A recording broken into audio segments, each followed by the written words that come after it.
Hi, what I've got for you today is a video about the forces between two current carrying wires. So we've got two wires, and for this I'm having them same current direction, so could be both up, could be both down, doesn't matter. And this is a connection between magnetism and electricity, current electricity. So if we have a wire that is carrying current, moving charges create a magnetic field. And so this wire right here is creating a magnetic field around it that this wire is in. So this one creates a magnetic field all around it, and I'm plopping this wire down into that magnetic field. So to solve for the force on either one of these, it's kind of a two-step process. So let's say I want the net force, the total force on the wire with I2. How would I figure that out? So the first thing is to figure out what magnetic field I1 is actually causing. So I'm going to redraw it briefly just with I1 and kind of this location right here.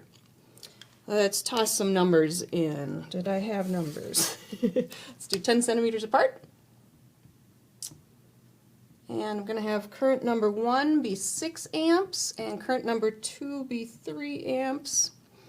And I'm going to look at a 20 centimeter chunk of the wire carrying current 2. So I want to know what is the force on 20 centimeters of this current carrying wire. So to start with, I say, okay, well I1 is causing a magnetic field. So I1 creates magnetic field B1. And I need to know the direction and the size of B1. It's a vector, so size and direction. And for direction, we use our first right-hand rule. Thumb in the direction of the current, and then your fingers curl around in the direction of the magnetic field. So if this is the wire, the magnetic field is curling this way, so it's going, which way is that? Counterclockwise. So I care about the field to the right of the wire. Okay, so to the right of the wire, it is going into the page.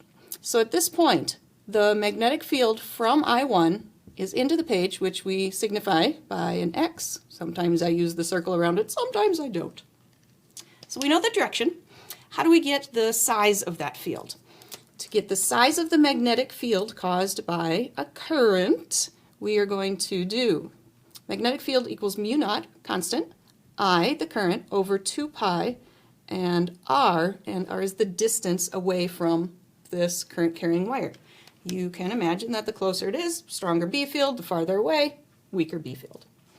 So here I have I1, and I know the distance away is 10 centimeters, so 6, I'm going to do mu naught times the current creating the field, 6 amps, over 2 pi times the distance away that I'm interested in. I'm interested in being 10 centimeters away, but don't forget, got to convert to meters. So the B field, the magnetic field, at this point is, I get 1.2 times 10 to the minus 5 Teslas.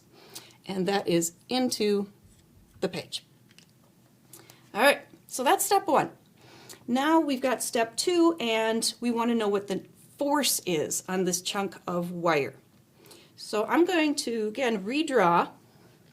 I know I have a magnetic field into the page, and I'm going to dump my current carrying wire I2 here. So I2.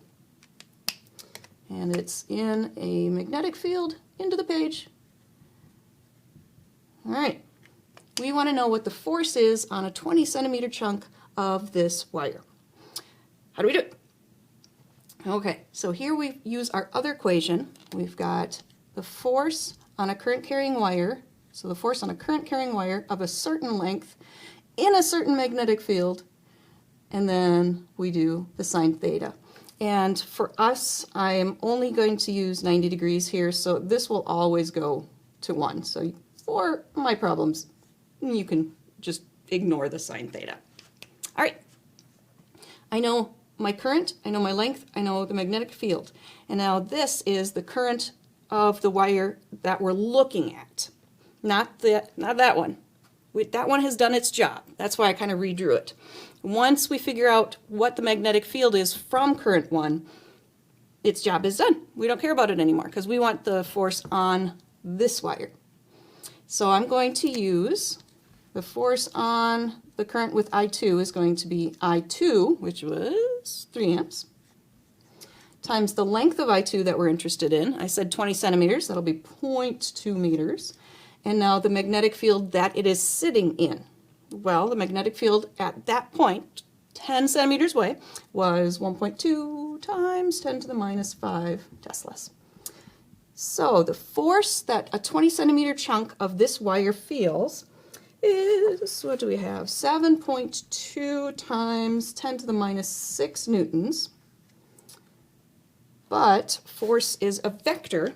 We need to know what direction that force is. So here's our other right-hand rule, the second right-hand rule.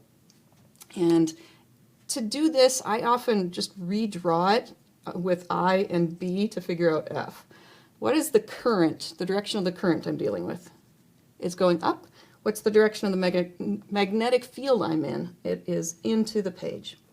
All right, to do the second right-hand rule, flat hand, right hand, flat right hand, put your fingers in the direction of the current. So we've got something like this. All right, I don't know which way it's going, it's just all I know is I'm pointing up. And then my fingers are going to curl into the direction of B. B is going that way. So I have current going up, B into the page. I'm going to curl my fingers like this. My thumb is the direction of the force. So the force this feels is to the left. And this is something that we can keep track of. And remember, if we have two currents going in the same direction, this current, I2, is feeling a force, it's being pulled this way. Well, what if I have I1? What if I want the force on I1? Well, in that case, I can say, what's the direction of the B field? So now I2 is creating a B field. And I want to know what the direction of the B field is over here. So thumb in the direction of current, and on this side, it's coming out of the page. So here we have a B field out of the page. And we could do the same calculations, but if I know that the force of 1 on 2 is 7.2 micronewtons, then Newton's third law says 2 on 1 is also 7.2 micronewtons. It's just going to be the opposite direction. Let's check that opposite direction. So if current is up, and now the B field is out of the page, that arrow is pointing at us, what direction would the force be? Flat fingers.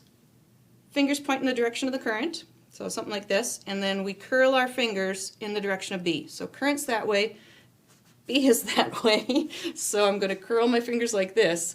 Force is to the right in this case. And that means, there we go, we have two currents in the same direction, they are attracting to each other. And that also is Newton's third law, opposite direction and equal sizes. And so that's just the basics of the magnetic field and the magnetic force between two current carrying wires. So it's really two steps, and you got to keep track of those currents. We first say, okay, I care about this one. So I'm sitting here. What am I sitting in? I'm sitting in a magnetic field due to this current carrying wire, number 1. Okay, so I'm just going to focus first on current number 1. It's creating a magnetic field. What direction? What size? All right, so now we know that the magnetic field caused by current number 1 is into the page with this size. Now current 1 has done its job. I don't care about current number 1 anymore. What I care about is me, I2. So what do I feel? Well, okay, I'm a current, I'm going up, and I'm in a magnetic field that's pointing into the page of this strength. What is the force on me? The force on me is my current, the length of me that I'm interested in, the field that I'm sitting in, and then we can use the second right-hand rule in order to figure out the direction.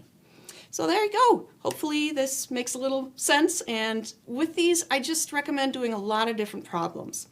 And don't just always do 2 vertical wires. I mean, even if you flip one, try different problems, different orientations. You might do that, and then try this, and then try this.